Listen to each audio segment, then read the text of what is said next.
It's heinous. It's totally understandable that we do. It's embedded into our culture. It's so normalized in ballet culture. But enough with that. No.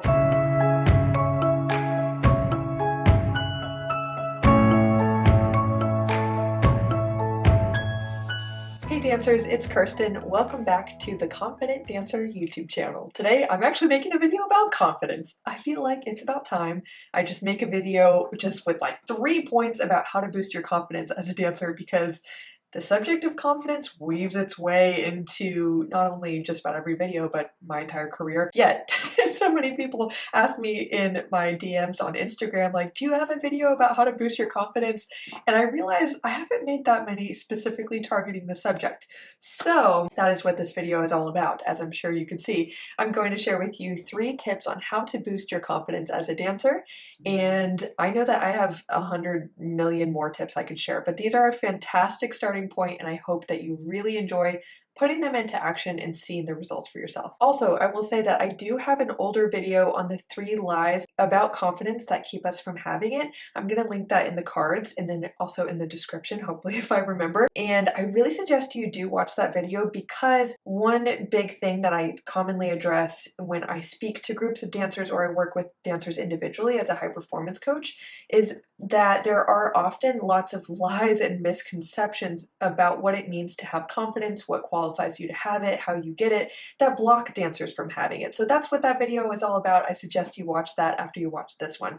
With that being said, let's get into some positive practices that you could put in place to start boosting your confidence. Tip number 1 is to commit to a lifestyle of self-respect. I notice as I've worked with dancers over the years, and I've had training as a professional coach, is that self-respect is intimately tied to the feeling of having confidence. Because really, confidence, all that it is it's a feeling that we have that we can be sure about something. And a lot of times with self-confidence, that's about being sure about yourself in terms of your ability to do certain things, or to be a certain kind of person, or to be liked by people. Whatever it is that you want to be sure about as it relates to you, that's where the idea of self-confidence comes from. So I noticed that having self-respect is very tied to helping us to gain that feeling of having confidence. And what I mean by that, this lifestyle of self-respect that I mentioned, is there are 2 things. Number 1, making choices every day to show up as the kind of person that you respect. It's all about making one small choice after another that helps you to witness yourself being the person that you want to be.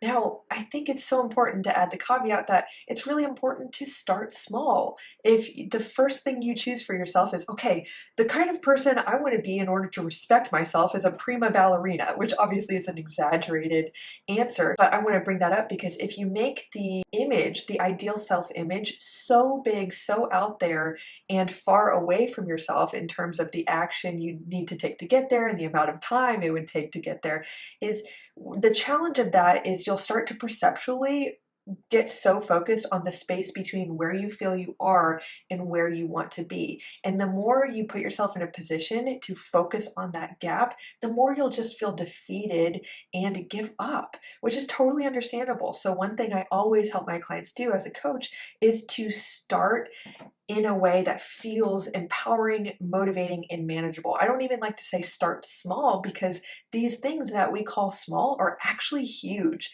An empowered, confident lifestyle, or an empowered lifestyle that helps us to feel confident, is one that is built off of 1,000 tiny choices every day, not necessarily these monumental acts that we look forward to once a year. Usually, often those monumental acts are built off of all these tiny decisions. And confidence isn't so much about how good you are at what you do. Competency is a factor, especially for us dancers. But more than that, what we're even looking for in that competency is oftentimes to prove to ourselves that we are the kind of person we want to be. So my tip for you in building confidence is identify your ideal self-image, the version of you that you can become today or start acting as today. And that version of you is one that you find that you really respect, that version of you. So when you start to act as that person every day, it allows you to build what I call a good good reputation with yourself. And so much of feeling sure about yourself is having evidence built up that you do what you say you're going to do. You follow through on your commitments. What you think you can do, you often are able to do it. And so often that's not actually about your competence as a person, but the kind of expectations you set for yourself. So that's why I do recommend making it manageable. Start with, how can I show up as my best self today, the version of me that I can respect, and reward yourself whenever you even make one little decision that is one that you respect. Whether it is doing petit allegro, and if you make one little mistake, instead of getting so hard on yourself and defeated and being like, oh, that was bad, maybe the version of you can respect is one that takes a deep breath in and out, learns from the mistake, and does the combination again with a fresh start kind of mentality. That's an awesome start, and that's something to celebrate. So step number one is to live that lifestyle of self-respect and build a good reputation with yourself through empowered choices. And I will add as a caveat, treating yourself with respect is the other side of this that's really, really critical. If I were to ask you, would you ever go up to a dancer and be like, you really don't have the kind of body for ballet and you probably have no future. And by the way, that adagio you did was terrible. No, but so why do we talk to ourselves like that? It's heinous. It's totally understandable that we do. It's embedded into our culture. It's so normalized in ballet culture. But enough with that. No, you are a person lovable, valuable, worthy of respect. And so start choosing to treat yourself as a person worthy of respect, and that will really help you as well in your journey to building confidence. Another thing that's really important is I can totally understand if you're sensing an objection come up around like, well, I don't respect myself. There are so many times where I have let myself down in the past, or I feel shame for not being good enough in this way. And that is so normal. And I want to say that the difference between guilt and shame is guilt is I did something bad, shame is I am bad in some way. And so if you're identifying those feelings of shame or guilt come up for you, it is super important to start to allow yourself to ask, like, what is it that I feel shame about? What is it that I feel guilt about? And instead of letting that narrative be, I did something bad, I am bad in some way, I should feel ashamed of myself and I deserve that, start to look at whatever it is that's pulling up those feelings for you as an opportunity to learn. What can you learn from those circumstances that pulled up that narrative for you that you can then use to live a better life going forward and be a more, enriched person going forward? Because I truly believe that as many unpleasant emotions come up around disappointment or disappointing experiences, breaking our own expectations, not meeting our goals or whatever, yeah, that can bring up a lot of unpleasant emotion, but ultimately when you choose to self-reflect or talk to a professional and get to the point of, I'm ready to learn from that so I can use the learnings to live a better life going forward, that is something that really helps with that forgiveness process with yourself. And it helps you to take some of that emotional weight off of what might be pulling you back in your perspective from believing that you can be a confident person and someone who you can respect. Hey dancers, I hope you're really enjoying the video so far. I just wanted to briefly talk to you about the Confident Dancer Coaching Program so that this resource is available to you and any other dancer who is tired of mental struggles like comparison, self-doubt, insecurities, imposter syndrome, performance anxiety, all of these mental struggles that are so common for us dancers, especially those of us at the pre-professional to early professional level. We know it's common, but for those of you who are struggling and are tired of struggling, you want to be a confident dancer, you want to trust yourself, you want to know what you have to offer, you want to feel good about your skill set, and you want to have the mindset that will equip you to feel your best and dance your best and accomplish your career goals.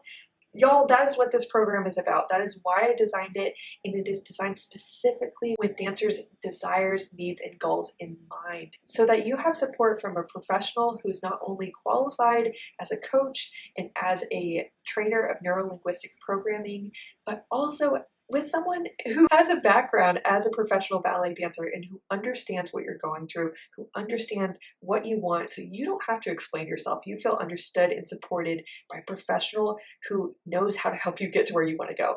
That is the support I provide in this program. So if you are interested or you know someone who is, all you have to do is click the link down below to visit kirstenkemp.com, learn more about this program, everything that it includes, how it works, read amazing testimonials from past clients, and schedule a free 30-minute consultation where you and I will have the chance to get to know each other, talk about your goals, your challenges, and see if the Confident Dancer Coaching Program would be the perfect fit to help you get from where you are to where you want to be.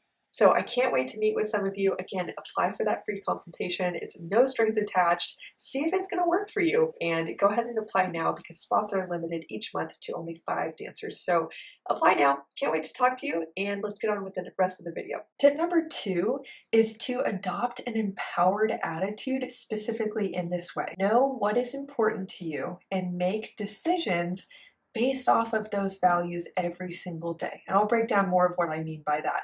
First, speaking of empowerment, what empowerment really is this sense that we have the autonomy and the ability to make choices that make a difference.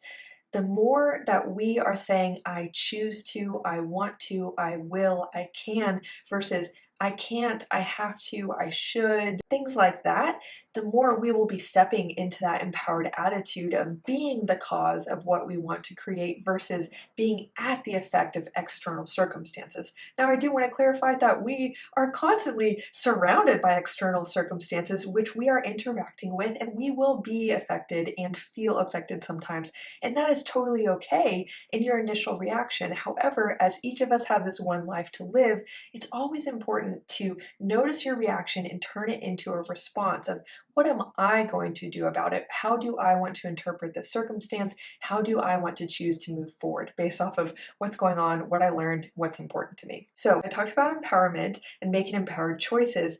And then I talked about values. In other words, what is important to you? So I think it's really, really a huge turning point for dancers, especially when I'm working with dancers in the Confident Dancer Coaching Program, is I'm oftentimes hearing the dancers when they first come in saying things like, I'm not good enough in this way, or I feel like I'm not good enough no matter how hard I try, or I feel like I should be here in my career right now. And that brings up feelings of insecurity or discouragement, shame, whatever it is. And so often those old expectations they're holding for themselves are coming from just picking up on whatever seems important in the culture. Like, it seems important and significant and desirable to be a professional dancer in a top company. But when you really, really get to learn what that lifestyle would be like, is it one that, according to what is deeply important to you as an individual, is that one you would actually want? Is it in alignment with your personal values? Because maybe it seems all flashy to be in a big company and to be at this skill level by the age of 18.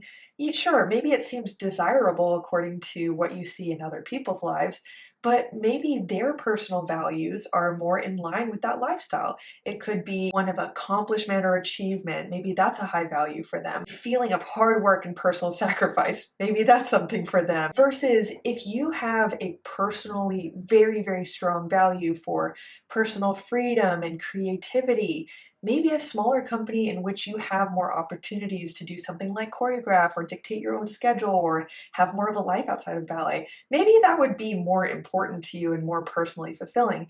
So back to the example of my clients, when I help them to put aside the expectations and to know when and how they decided that that was the thing, and kind of deconstruct that and say, wait, but what is actually important to you when you are in touch with, like, let's say your highest self, your highest values, your true authentic self? What does that self really want? And it's different for everybody. Maybe for one person, it's a sense of artistic creativity. For another, it's a sense of impact on the audiences they're performing for. Or maybe for another person, it's connection with peers and community, or joy, passion. We all have different values. So it's super important to know yours so that as this is related to confidence, you can make little and big decisions throughout your day and throughout your life that are in alignment with those values that help you to fulfill them. And a practical example of this breaks down to even what you want you to devote your focus to in class. If you just go into class and you just show up and you're like, I'm going to just try to do my best. First, that's a really vague idea of how you're going to define success for the class. So what you might go experience in class with that mentality is you go into class and you're like, I'm going to do my best. Anytime you make a mistake, even on a subconscious level, it's going to be a violation of that definition of success. as you defined it, that would be failure, wouldn't it? Any little mistake or anything where you didn't meet your expectations or the teacher gives you a correction, wouldn't that kind of create a little dig on what you're there to do? It'll already make you feel unsuccessful and disempowered. Maybe, maybe not.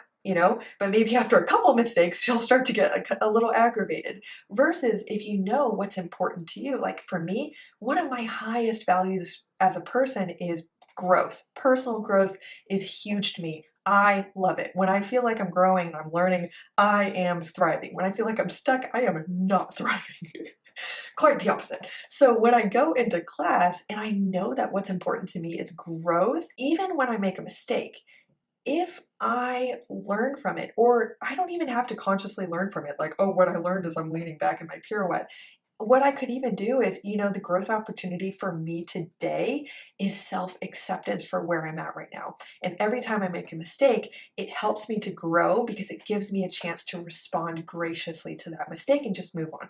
That's an example of fulfilling my value for growth. So by the time I leave that class, first, I already know how I want to take class, the attitude I want to have, but also since I'm so clear on that, it helps me to make those little choices almost subconsciously in how I respond to the mistakes, how I interpret a teacher's corrections of what I'm doing, how I even look at my peers. Since I value growth, I'm going to learn from them versus if I'm just valuing accomplishment, achievement, proving myself, I'm going to see their success as some little dig on my success. It might even mean my failure. So knowing what's important to me has been so transformative for my confidence.